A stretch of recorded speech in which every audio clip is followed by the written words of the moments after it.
Assalamualaikum warahmatullahi wabarakatuh. Alhamdulillahi rabbil alamin.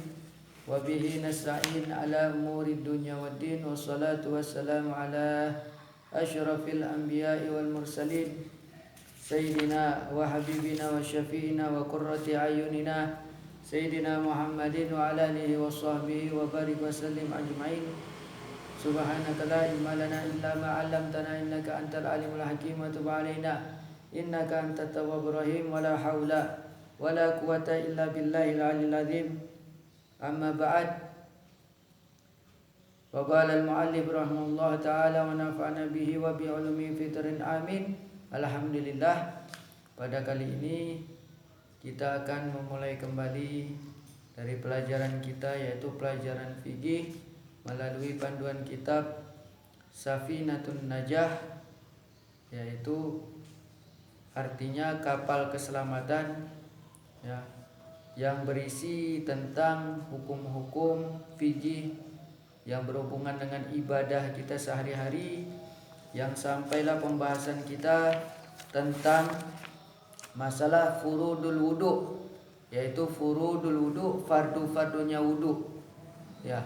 Fardu-fardunya wudu atau rukun-rukunnya wudu sittatun, ada 6. Kemarin sudah kita jelaskan. Pertama, di antara fardu wudu yang 6 itu pertama an-niyah. Ini niat. Yang kedua ghuslul wajhi, membasuh wajah. Jadi kalau kita sebelum sholat harus wudu. Harus berwudu, berniat, membasuh muka, ya. Kemudian di antara fardu wudu yang ketiga ya apa itu? Ghuslul yadain ma'al mirfaqain, yaitu membasuh kedua tangan sampai kedua siku. Jadi setelah niat basuh muka, ya, kita dianjurkan basuh berikutnya apa? Membasuh kedua tangan kita, wudu itu. Dari mulai dari ujung kuku sampai siku, dan dilebihkan sampai mirfaqain atau siku, dan dilebihkan. Kenapa melebihkan daripada di atas siku sedikit, ya, agar semua basuhan tuh tangan itu kena semua, nggak ada yang ketinggalan. Maka hukumnya wajib, sebagaimana dikatakan oleh kaidah fiqhiyah, ma la yatimul wajib illal wajib. Tidak ada sesuatu yang bisa menyempurnakan yang wajib, maka hukumnya menjadi wajib. Makanya melebihkan di atas siku itu yang ada tulang di sini, ya, melebihkannya sedikit itu wajib. Jangan sampai kita ketika membasuh tangan kita kurang di dalam basuhnya, maka wudu kita tidak sah. Tapi kalau kita sempurna wudu kita dan lebih bagus lagi, kita lebihkan lagi di atas. Adapun melebihkannya lagi itu sunnah hukumnya. Kalau melebihkan dia sedikit aja di atas siku itu wajib. Nah, adapun melebihkannya di atas lagi namanya tahjil kata orang. Ya, ghurra muhajjalin. Ya, itu namanya hukumnya sunnah, karena nanti bekas wudu itu di hari kiamat nanti, di akhirat kelak, maka akan bekas anggota wudu kita nih, maka akan bercahaya nanti di hari kiamat. Jadi ketika kita melebihkan basuhan anggota wudu kita, ya, maka nanti di hari kiamat pun anggota wudu yang sering kita basuh, ya, dengan berwudu tersebut nanti di akhirat kelak akan bercahaya semuanya. Anggota badan, ya, yang pernah kita basuh dengan air wudu, semuanya nanti bercahaya. Nah, makanya kalau kita lebihkan, cahayanya lebih banyak. Dan dengan itulah Nabi kita Muhammad sallallahu alaihi wasallam mengenal umatnya, ya, dari bekas umatnya itu berwudu yang nanti di akhirat dijadikan oleh Allah cahaya setiap bekas yang dia basuh dengan wudu tersebut, ya.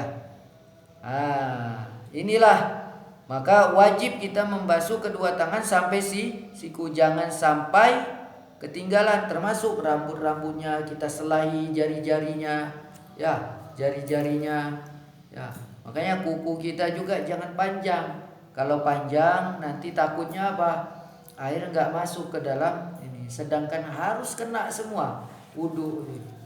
Dan tidak boleh juga di atas kulit kita ini ada sesuatu yang menghalangi air sampai ke kulit. Ya, seperti tip egg, apa? Cat, spidol, ya, atau minyak, ya, atau sisik ikan misalnya, atau dan lain-lainnya seperti cat air itu apa? Kutik, ya, bagi perempuan, termasuk di wajah. Seperti perempuan pakai make up, ya, pakai gincu, itu harus dibersihkan semua kalau ketika mau berwudu, biar air itu sampai ke kulitnya, baik di wajah, baik di tangan. Nanti semua anggota wudu harus kena air, nggak boleh tidak kena air. Karena kalau ada sedikit saja tidak terkena, belum terbasuh, maka wudunya belum dianggap sah. Maka sholatnya juga berpengaruh. Ketika wudunya nggak sah, maka sholatnya juga tidak sah. Nah, nanti dia kalaupun sholat tidak dianggap dia sholat. Karena wudunya tidak memenuhi syarat. Sedangkan miftah at-thaharah miftahus sholah, kata Rasulullah. Toharoh itu bersuci, itu adalah pembuka sholat. Makanya ketika kita bersuci dengan sempurna, dengan bagus, maka sholat kita pun akan menjadi sah, ya, akan menjadi sah. Makanya orang-orang soleh dulu ketika mereka berwudu itu, ya, setelah berwudu itu mereka banyak minta ampun sama Allah Subhanahu wa taala. Biar apa? Ketika mereka hadir di dalam sholat lebih khusyuk. Dan basuhan-basuhan anggota wudu kita ini semua bakal nanti setiap tetesannya tuh keluar juga dosa-dosa kita bersama tetesan wudu. Dari muka kita keluar, dari tangan kita keluar dosa-dosa. Makanya makruh kalau kita mengusap wudu, bekas wudu itu kita lah berwudu diusap, dilap pakai handuk, pakai kain, maka makruh hukumnya. Kenapa? Di situ ada fadilah. Ketika kita sudah berwudu, biarkan dia kering sendiri. Karena apa? Selama dia kering, wudu itu masih basah, kemudian dia menetes, maka begitu juga dosa-dosa kita keluar bersamaan dengan tetesan-tetesan sisa wudu tadi yang bekas kita wudu. Makanya biarkanlah dia kering dengan sendirinya. Jangan diusap dengan kain lap, karena hukumnya makruh. Ya. Jadi di antara yang wajib fardunya wudu yaitu membasuh kedua tangan sampai siku. Tulangnya kena, ya, sendi-sendinya, rambutnya. Di sini kan ada rambut-rambut, sela-sela jarinya semua. Termasuk jika ada kita terkena duri misalnya. Di tangan kita terkena duri, maka duri tersebut wajib kita keluarkan. Ya, kita keluarkan. Tidak boleh dibiarkan, karena itu sudah, ketika duri itu sudah menancap, maka bagian duri yang masuk ke kulit itu sudah bagian zahir kita yang harus kena wudu. Makanya harus dicabut durinya tersebut. Ya, harus dicabut. Biar apa? Nggak ada. Termasuk juga kalau kaki kita, misal di kaki ada lubang-lubang biasa. Ini kaki kita, di sini ada lubang-lubang. Itu harus kena juga air. Ya, kuku kita, makanya jangan panjang kuku kita. Ya. Sela-sela jari kita dibasuh. Jadi semuanya harus kena, ya. Terus yang berikutnya apa? Rukun wudu yang berikutnya, yang pertama niat, yang kedua membasuh wajah, yang ketiga membasuh kedua tangan sampai kedua siku. Ar-rabi, yang keempat, masuh syai'in minar ra'si, mengusap sesuatu daripada kepala atau rambut. Jadi di rukun wudu yang keempat, fardunya wudu yang keempat yaitu mengusap rambut. Jadi setelah kita mengusap muka, kemudian 3 kali, tangan 3 kali, kanan dulu baru yang kiri, baru mengusap rambut. Ya, mengusap rambut yang ada di kepala. Dan yang wajib dibasuh itu yang ada di kepala, batasan kepala. Tidak boleh kalau rambut kita panjang yang ininya aja diusap. Misalnya rambut kita panjang, diusap yang itu aja, tidak sah. Dia harus yang ada di kepala. Walaupun dia cuma 3 lembar dibasuh atau diteteskan seperti ini kan, kita tidak mau nyopot nih. Ini ada kopiah, tidak mau copot, kita teteskan ke air. Yang penting airnya masuk, kena sampai ke rambut, sah hukumnya sudah. Ya seperti itu. Jadi yang penting dia mengusap sebagian rambut, tidak harus sampai ke kulit. Yang penting rambutnya aja ya kena. Ini menurut mazhab kita Imam Syafi'i.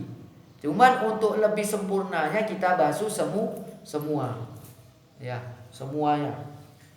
Ya, dibasuh. Diambil lagi 3 kali. Ya, sebanyak 3 kali. Apa? Karena di antara mazhab yang lain seperti mazhabnya Imam Malik, mengusap rambut secara keseluruhan itu wajib. Cuman menurut mazhab kita Imam Syafi'i cukup dengan sebagian rambut aja yang dibasuh, yang diusap. Ya, yang diusap. Walaupun 3 helai rambut, ya, cuman yang jelas dia harus di kepala, di sini atau di sini. Ini kan bagian kepala semua, atau di belakang di sini. Tidak boleh kalau rambut panjang, yang panjang itu diusap atau poninya. Ya, kalau dia panjang itu tidak sah, harus bagian kepalanya. Ya. Nah, seperti itu. Alangkah bagusnya kita mengusapnya kena dengan kulit kepala, dan itu lebih sempurna. Ya. Dan kita ratakan semua rambut itu sampai ke kulit-kulitnya ya. Nah, itu lebih sempurna. Ya. Terus fardu wudu yang kelima apa? Ya, ghuslur rijlaini ma'al ka'bain, membasuh kedua kaki sampai kedua mata kaki. Kedua mata kaki itu yang ada tulang nyembol. Nah, itu namanya ka'bain. Mata kaki ini kan ada kaki ini. Yang tulang nyembol itu ada kiri di kanan. Nah, itulah namanya mata kaki. Wudu harus sampai ke situ, dan kita lebihkan sedikit karena hukum membasuh wudu kaki sama tangan ini sama. Harus dilebihkan sedikit, ya. Biar apa? Semua anggota wudu baik yang ada di tangan dan di kaki itu kena. Terus jari-jari kaki kita sela-selain. Ini misal kaki, kita sela-selain dengan jari-jari kita ya. Dan kukunya juga harus dijaga, jangan sampai panjang. Ya. Nah, seperti itu. Hukumnya sama dengan ketika membasuh tangan, kaki ini. Cuman batasannya tersendiri. Ya. Kalau tangan sampai siku, di atasnya sedikit. Kalau kaki sampai mata kaki. Jadi tidak ada bawahnya telapak kaki kena, semuanya harus kena, termasuk lubang-lubang harus masuk airnya. Ya, makanya kuku kita jangan sampai panjang. Terus kaki kita dilihat apakah ada kena cat, harus dibersihkan, atau ada najis kah, harus dibersihkan dulu. Ya, nah inilah hukumnya membasuh kaki.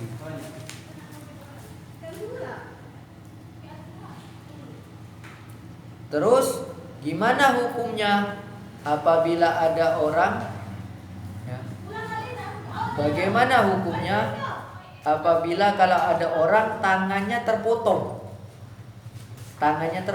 atau kakinya yang terputus. Nah, misal tangannya, jari-jarinya hilang, udah yang wajib dia basuh dari yang terputus ini sampai siku. Kalau dia terputusnya segini, yang wajib dari segini sampai sikunya. Nah, kalau dia cuman dari sini sikunya yang terpotong, masih ada sedikit, itu yang wajib dibasuh sampai ke atasnya sedikit. Tapi kalau sudah di atas siku yang terpotong, maka sunnah hukumnya membasuhnya di dalam wudu. Ya, basuhnya dalam wudu sunnah. Kalau udah terpotongnya di atas siku, sunnah hukumnya. Tapi kalau masih ada bagian yang wajib, ya, walaupun sedikit harus wajib dibasuh.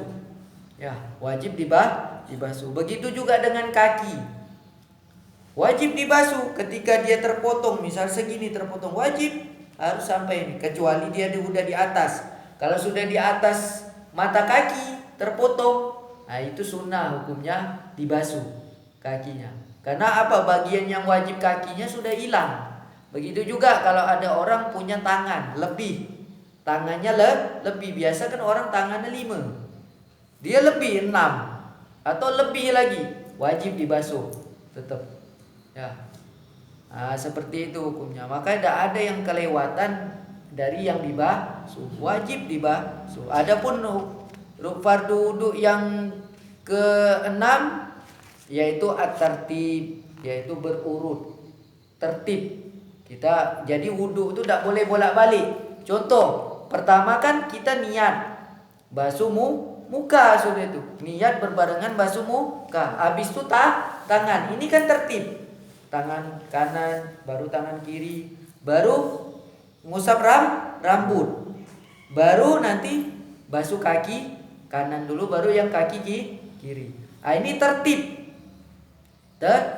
berurut.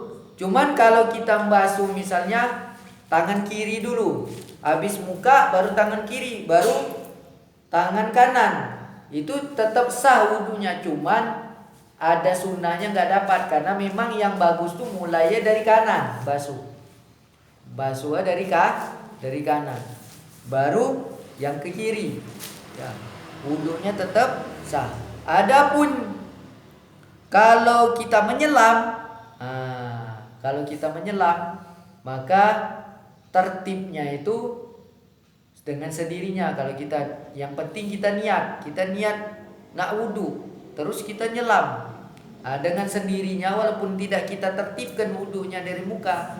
Kalau menyelam di sungai atau di laut, yang jelas ada niat untuk kita nak berwudu, maka otomatis tertibnya itu dengan sendirinya. Berbeda kalau kita menggunakan keran atau menggunakan air gayung yang kita siram dengan tangan kita, maka tertibnya harus kita tertibkan dengan sendiri, mulai dari muka baru tangan. Kalau ada orang berwudu, dia mulai dari muka misalnya, kemudian langsung ke kepala, maka dia harus balik ke yang sebelumnya, yaitu tangan. Karena ketika dia membasuh rambut di kepalanya belum dianggap sah, karena dia sudah tidak tertib. Karena harusnya kalau habis muka baru tangan. Makanya tertib ini wajib di dalam wudu. Ya. Karena Allah sendiri yang telah mengajarkan tertib ini sendiri di dalam Al-Qur'an. Kata Allah, ya ayyuhalladzina amanu idza qumtum ila sholati faghsilu wujuhakum, ya, wa aydiyakum ilal marafiq wamsahu bi ru'usikum wa arjulakum ilal ka'bain. Nah, itu kata Allah di dalam Al-Qur'an. Makanya tertib itu sudah ada, harus muka dulu baru tangan. Seandainya orang berwudu mulai dari tangan, kemudian dia ngusap kepala, baru muka, maka yang dianggap basuhannya cuman muka aja yang baru dianggap dia berwudu. Karena dia memang tertibnya memang mulai dari muka. Adapun kalau kita berwudu sama sunnah-sunnahnya, contoh dari mulai membasuh telapak tangan, ya, habis itu kita kumur-kumur, nyirup air ke hidung, itu kan sunnah. Baru kita niat basuh muka, berbarengan niatnya basuh muka, ini baru dianggap wudu, mulai kita berwudu. Nah, baru basuh kedua tangan kanan sampai siku, tangan kiri sampai siku, rambut, ya, di kepala, baru habis rambut kepala telinga. Ini kalau sunnah, kalau pakai telinga. Dan diusap pun apa, yang wajib tadi 6. Ya, niat basuh muka, ya, baru tangan, rambut kepala, ini baru kaki, tertib. Nah, itu 6. Adapun kayak kumur-kumur basuh telapak tangan, kumur-kumur, ngirup air ke hidung, apa namanya, ngusap telinga, basuh telinga, itu sunnah hukumnya. Ya, habis telinga kalau kita sama sunnahnya baru kaki sampai mata kaki, yang kanan dulu baru yang kiri. Nah, itulah wudhu kalau sama-sama sunnahnya yang sempurna, yang seperti kita praktikkan sehari-hari. Ya, biasa kalau kita berwudhu pasti ada kumur-kumurnya, basuh telapak tangan, menghirup air ke hidung kan, basuh muka, terus mengusap telinga juga, ya, sampai basuh kaki. Kemudian habis itu kita berdoa, ya, menghadap ke kiblat, diangkat telapak tangannya, dia baca doa wudhu.